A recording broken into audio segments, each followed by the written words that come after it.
Hi, dear learners. This is Sukriti Joshi, and welcome to the world of exploration. Welcome to the world of learning. Let's start exploring. Let's start learning. All right, so today we are going to start off with deep water. Yes, you heard me right. We're going to start with deep water, which is written by William Douglas. It is written by William Douglas. Clear? Now, let us revise the lesson. Author has fear of water. So herein, what do we understand? We understand that the author is having a phobia, is having a fear of what? Of water. We're talking about water, and how he finally overcomes it, right? So you all also must be having, fear of different things. Like children do have fear of exams. Some of them, it's visible. Some for some children, it's not visible. They appear to be very overconfident, but they are not. Everybody is stressed. Everybody undergoes that stage wherein one tends to feel fear, wherein one tends to feel, what if I don't pass in this examination? What if I don't get 98? What if I don't get 95? What if I am not able to meet the expectation that I have set for myself? What if I am not able to meet that bar? So that expectation of being a topper, of actually uh, competing with yourself remains with you. I know that feeling because I have been the topper since I was in class 10th till 12th, and when I was in junior school, then also I was good at studies. It was only in 6th and 7th, as I've mentioned in the previous lecture before, right? So that I was good, but that teacher had a problem with me. So here you get to see that how the author has fear of water and he finally overcomes it. So although you have the fear of that particular subject, for instance, if you have a fear for maths, if you have a fear for science, if you have a fear for social science, if you have a fear for IP, coding, if you have fear for AI, nowadays it's referred to as AI, um, then or coding, uh, teachers are making it look so difficult. Coding, it's so easy, but they are making it look as if it's very difficult to do. So you know he was when he was 3 4, all right, we'll not digress much. So when he was 3 to 4 years old, father took him to beach in California. So we are talking about California. Which place? California is the place that we are talking about, right? So his father, like majority of you might be having, your parents must be taking you to a certain place for a vacation, for spending some certain period of time with you, right? So when he was 3 to 4 years old, his father also took him to a beach in California, thinking that he might enjoy. Now waves just came and knocked him down, right? And it he was swept over. They swept over him. So they swept over him. Now, because the waves swept over him, he the fear was instilled in him, the fear set in him, and therefore he developed aversion to water, and therefore he developed hatred for water. He did disliked, if I talk about, you know water. He developed that hatred, the feeling of dislike. Then another misadventure. When he was 10 or 11 years old, YMCA in Yakima, safe pool, right? Safe pool, Yakima River was dangerous, right? 2 to 3 deep, 9 feet other end. So the other end, you obviously, when we talk about swimming pool, you know, you have the shallow end and you have the deep end, right? So the deep end was 9 feet. At the other end, that was the deep end, it was 9 feet, right? with water wings went to swim in spite of aversion to water. So in spite of the hatred, in spite of disliking swimming, he used floaters, right? He used water wings. Water wings are the floaters. If you have done swimming, like I have done swimming, but I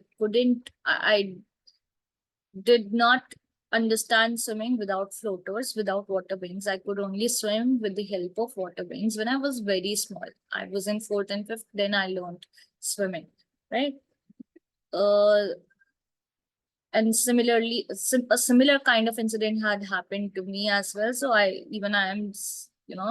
till date, I am scared and I have that phobia in me for swimming pool and for swimming. So I can really well relate to this lesson, I can really well relate to this lesson.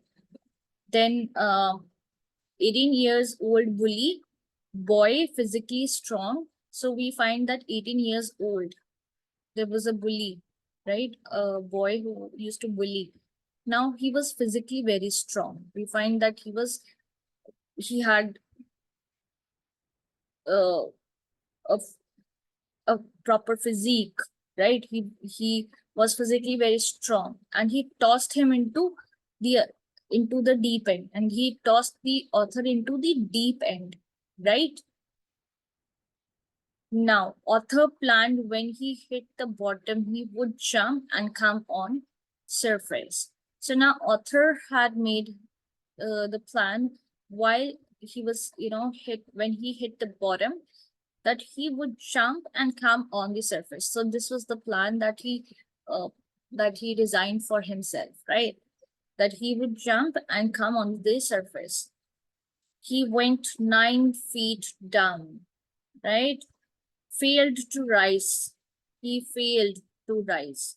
He couldn't do that. Whatever plans he made, he was not able to implement those plans because you can't you if you don't know how to swim and you are put on the other end, it's really difficult for you to manage without water wings or without floaters. Now,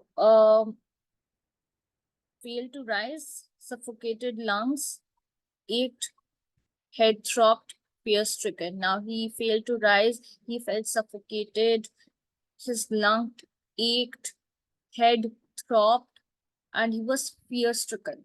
Now, a similar kind of experience has happened with me when I was in standard fourth or fifth or third. I don't remember, but I was in junior. Now, it was my second day. It was my second day in a school, right? In a renowned school, which is up in a renowned school, right? So the instructor just pushed me on the very second day at the deep end, and the instructor did not pay any attention to how I was going deep down, and how my lungs were, getting my lungs ached and my head was throbbing and I was fear stricken too, and even I failed to rise. So after some period of time, mm, he he uh, he pulled me up, right? And he stretched me, right? Only then I could, then I was able to survive. Otherwise, I thought that I'm not going to survive anymore. That I can't survive now. Now, impact of fear. It deprived him of pleasure of waters of the Cascades, bumping river. When you develop the fear of water, in swimming pool especially, then you cannot enjoy other water sports, sports activities too, right? So it deprived him of pleasure of waters of the Cascades, bumping river, Chaitan, warm lake, of the goat rocks, fishing in New Hampshire, Colombia. Now, attempt to remove fear. In October, got instructor, practiced 5 days a week. He practiced for 5 days a week, consecutively 5 days a week, 1 hour each daily. Used belt and rope, was taught to exhale under, and he was taught to exhale under water and inhale above water. Taught to kick. He was taught to kick as well. He was there was this usage of belt and rope too, right? And then we get to see he continued to swim in pool. In July, went to Lake Wentworth in New Hampshire, right? So if we talk about in July, he went to Lake Wentworth in New Hampshire, swam 2 miles to Stamp Act Island, swam, crawl, breaststroke, side, backstroke, experienced occasional fear. Now, in July, went to Lake Wentworth in New Hampshire, swam 2 miles to Stamp Act Island, swam, he crawled, he breaststroke, side, backstroke, experienced occasional fear at times too. Finally, fear conquered. Now he conquered over his fear. And that's why I'm saying that it could be any fear. It could be fear related to your exams. It could be fear related to a subject. It could be a fear related to anything, literally anything. Fear related to anything, right? So he went up to the Chiatan, to Conrad Meadow, went up the Conrad Creek Trail to Miage Glacier, camped beside Warm Lake, swam across and back, fear conquered, and he emerged triumphant. Clear? All right.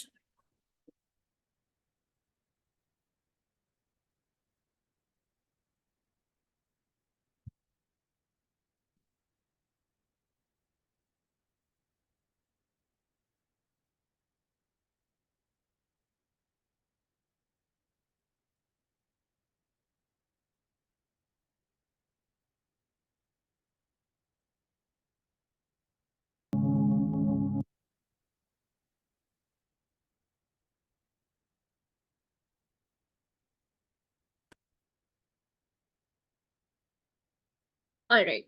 So that was basically a video, uh, a mantra, a prayer, in order to make you feel relaxed, in order to calm you down, in order to make you ponder over certain situations, and that you don't need to fear about anything, right? Yeah, that was the whole point. And I am trying to cover all the religions, right? So that, we get the blessings from all the religions, because ultimately the cosmic power is one, right? That is governing all of us. It's us who have made these boundaries, have made these divisions, but in reality, the cosmic power is one. So I'm going to be taking up prayers or mantras for all religions, so that all the religions, we get the blessings of all the religions. With this note, I come to the end of the session. This is Sukriti Joshi signing off. See you in the next session.